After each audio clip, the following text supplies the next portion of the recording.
Dr. Deborah Birx served as the White House coronavirus response coordinator in Donald Trump's first term. She also had a long career in public health in the Army, working on AIDS in Africa at the State Department, as well as time at the CDC. Good morning. Welcome back. Good morning, Margaret. Glad to be with you. So, Dr. Birx, I want to ask you about your views on public health, which we're looking at because of this nomination, potentially, of Robert F. Kennedy Jr.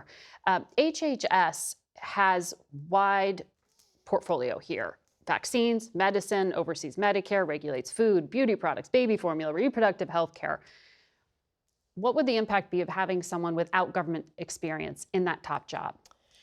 Well, I think the most important thing is what team he would bring with him, because you're talking about really a large cap corporation with a highly diverse group, which you have to really bring together and, frankly, eliminate some of the duplications that between these agencies to really become more cost effective. And so really having a management person at his side, a chief of staff perhaps, that has really come out of industry, that would know how to bring and look and bring those individuals together that are running the other agencies, because it's a very HHS is probably one of our most complicated departments.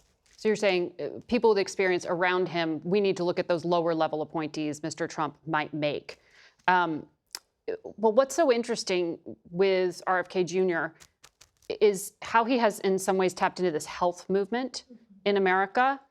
He's talking about more regulation, not less, when it comes to American food. Here's some of what he said. I'm just going to tell the cereal companies to take all the dyes out of their food. I'll get processed food out of school lunch immediately. 10% of food stamps go to sugar drinks, to sodas. We're creating diabetes problem in our kids by giving them food that's poison, and I'm going to stop that. Those sound like good goals. Can he actually take on big agriculture and get that through? I think because a lot of the people who are suffering the most from these additives are actually people in our rural areas. 16% of the Americans live in a rural area, but they are providing all of our oil and gas, all of our fiber, all of our cotton, and all of our food. And the level of diabetes in these communities, because of their access to certain foods, is extraordinarily high. I just came out of the field. 58% of the adults in the town that I was just in had already diabetes or pre-diabetes based on a household survey when we went house to house. This is the reality of America. And so what I'm hoping is he brings his transparency for all Americans, and we really start to tackle these issues one by one by one. I think everybody across America wants to have healthy kids that they know will grow up and not end up with the complications of diabetes or heart disease. It was very hard for Michelle Obama when she was first lady to get any of that done. And it might be hard for lawmakers who come from some of those agricultural states to vote against their own interests in terms of the farm subsidies and the like. Well, we're not talking about eliminating good food. We're talking about using all of their ingredients in a way that is more healthy for Americans. And I think that's what people are calling for now. Europe did it years ago. And I think we're capable of doing that. We are really smart, high levels of technology. We can make food tasty without a lot of these additives because we can see that other groups are doing it in a small way. So we're not talking about eliminating the need for wheats and grains. We're talking about putting those together in a healthy way. I want to ask you as well about some of the things he said about vaccines. As you know, the vaccination rates are declining in America. He said things like restoring transparency around them. It's not really clear what that means. Why do you think there's a decline in vaccination? I think there's two pieces to it. I think when we talk about things in public health, we don't acknowledge the concerns. Because when my children went to school, there was maybe 1 in 1,000 kids with autism, diagnosed autisms. Now it's 3 per 100.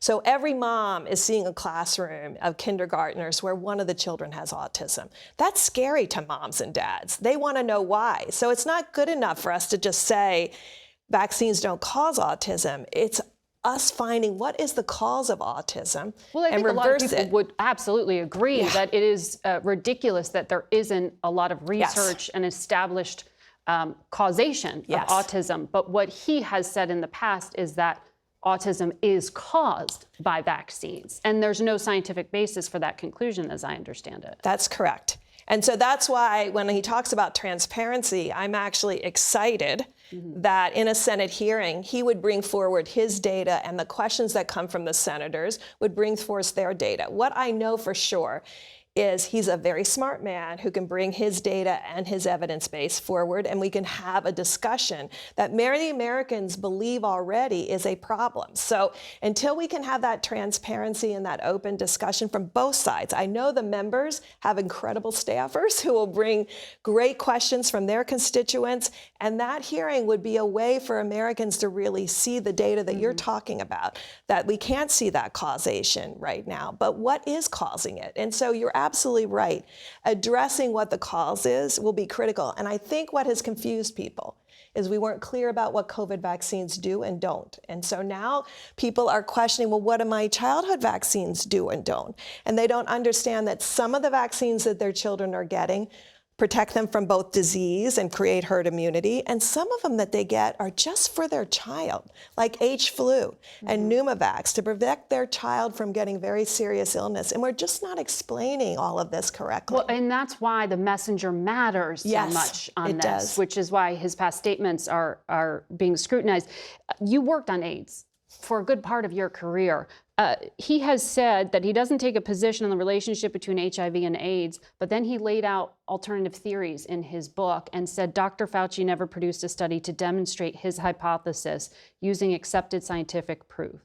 Do you agree with that assertion on HIV and AIDS? Well, having spent a career in understanding how HIV and AIDS progresses, HIV virus is the cause of AIDS. Period. There's a whole set of things that happen, and I think what HIV taught me is it's asymptomatic for 10 years. And we're finally recognizing how important asymptomatic disease progression and disease transmission is. That's what HIV taught us. But what other HIV taught us was the entire human immune system. So by investing in HIV research, we learned about CAR T cells that we use today in cancer. So a lot of these research and investments pay off in other areas. And I think once he's there at HHS, he'll see that.